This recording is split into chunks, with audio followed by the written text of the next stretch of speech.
अरे परख न पवला हमरा के आज बनेला मासूम कि हमारे हदे न मार्केट में आज नाम करेला तू कि हमारे हदे न मार्केट में आज नाम करेला तू बदनाम करेला तू हमें बदनाम करेला तू बदनाम करेला तू हमें बदनाम करेला तू। अरे हीरा तोहरे हाथ में रहे आ तू तो कोयला के पीछे भगलू। हमके कहता रू के बदनाम करेला आपको कहीं नहीं सकती हूँ हम रहुओ के नहीं के कहत निशाना अच्छी जगह ही लगता है ना ना कहीं निशाना नहीं के सुनी नहीं एक असली कलाकार उहे होला जन पब्लिक के समझ कि पब्लिक चाहत का हमनी के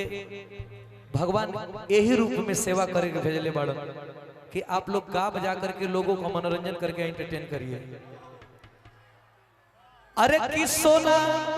हीरा तोहरे हाथ में रहे तू ही कोयला के पीछे भगलू। सच कहो अरे छोड़ के हम के रनिया न कहां कहां धगलू। तहरा बुझाई कहां मना के बात कैलू हो बर्बाद कैलू हो तू ही बर्बाद कैलू हो बर्बाद कैलू हो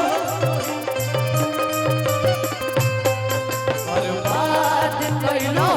तू ही बर्बाद कैलो बर्बाद कैलू हो।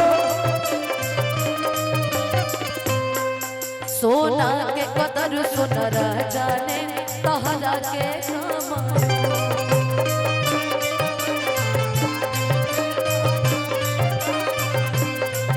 अरे परख न पवला हमारा के आज बने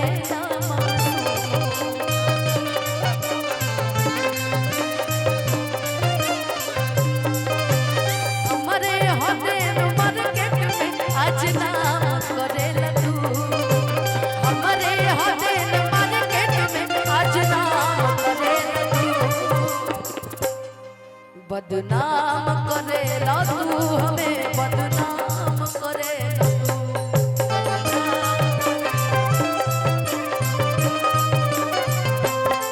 बदनाम करेला तू हमें बदनाम करेला तू। हाई हो कह सकलू छोड़ा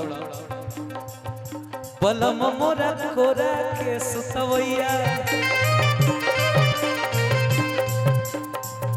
बलम मोरा कोरा के सुतवैया राजा मोरा कोरा के सुतवैया रात भर हुई है ना बलम मोरा कोरा के सुतवैया।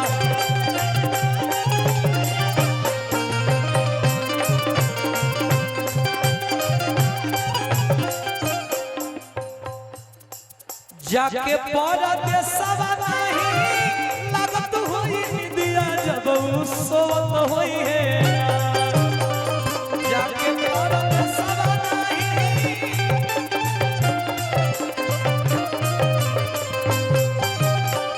जाके परदेसवा नहीं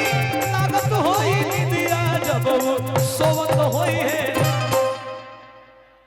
बलम मोरा खोरा के सुतवैया राजा मोरा खोरा के सुतवैया रात भर सोवत होई है ना।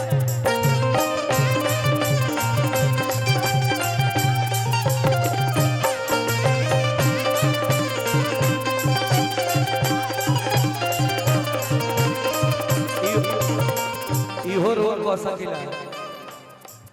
अरे सूट करे देही हम सुखल भोजनवा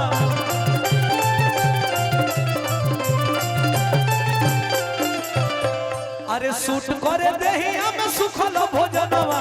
सुतेला जब लगे सजनवा सुतेला जब लगे सजनवा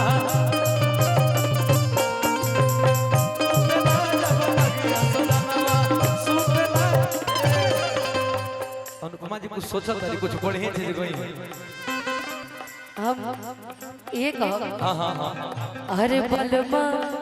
बलमा बलमा कदर न जाने वाली रे मरिया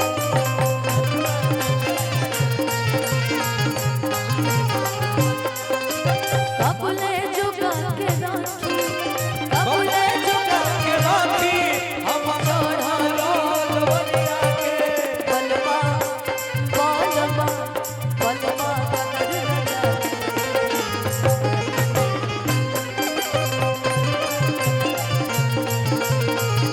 नहीं के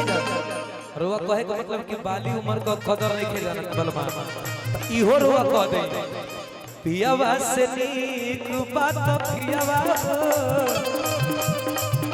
पियावा से नीक बात पियावा हो कबहू बेमार ना होला